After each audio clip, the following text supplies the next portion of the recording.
we are now in the evolution of food, we're so far more, removed from how we came up than where we are now by, I mean, like light years.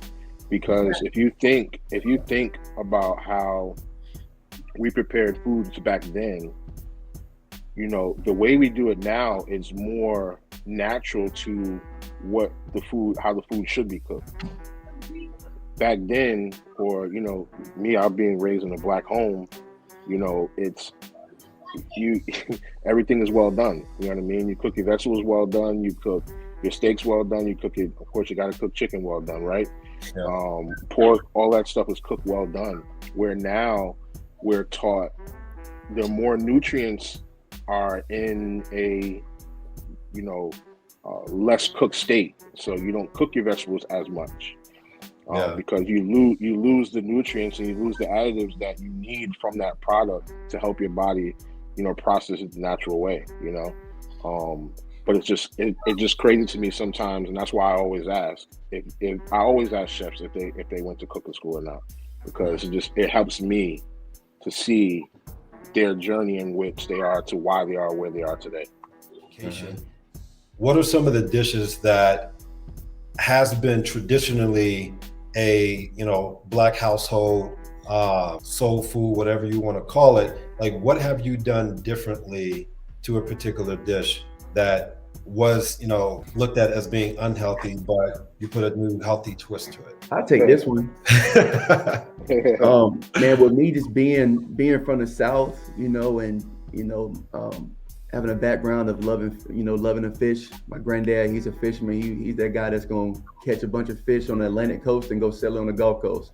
And my dad loved fishing, so growing up and having those deep fried, fish fries, and just learning like how unhealthy that is. Instead of just deep fry some fish, why not be creative and try to remake that meal? So what I do now, man, I still love my fish and grits, but I would take maybe some wild caught salmon or some wild caught mahi mahi and make it a blackened mahi mahi instead of deep fried. And then I go with some Parmesan grits, Parmesan cheese grits, and also instead of just keeping it simple with fish and grits, why not sneak in my favorite vegetable, sauteed sweet baby broccoli, and also sneak in some avocado for the healthy fat. So I've kind of evolved that dish, and I love sharing it with family and friends. And I think that's where it starts, man. Like identifying,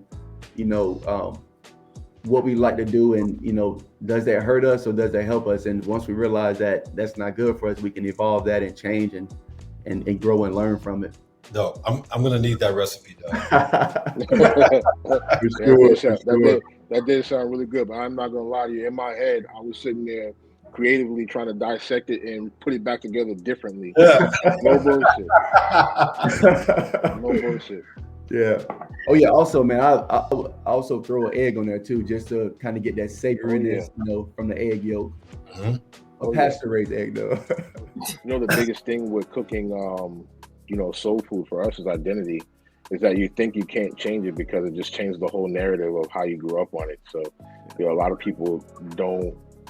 They shy away from cooking it the way we grew up. They stay true to it. I know some ways I do it. I sometimes I won't add any meat to it at all, or sometimes I'll add like turkey bacon, or I'll use the less I guess it's not ham hocks or neck bones like we used to grow up on. So it's a little bit different, but not using those products kind of helps a little bit. The less sodium that you use, but again, changing up our food from what it is, honestly, it's sometimes it's a little bit hard. As we look at things, it's great to be able to one, keep the construct of what that dish is, especially if you can still keep that flavor, but change the ingredients to where they're healthier choices versus what our ancestors had access to before, just because we have more access to different things now. Come on.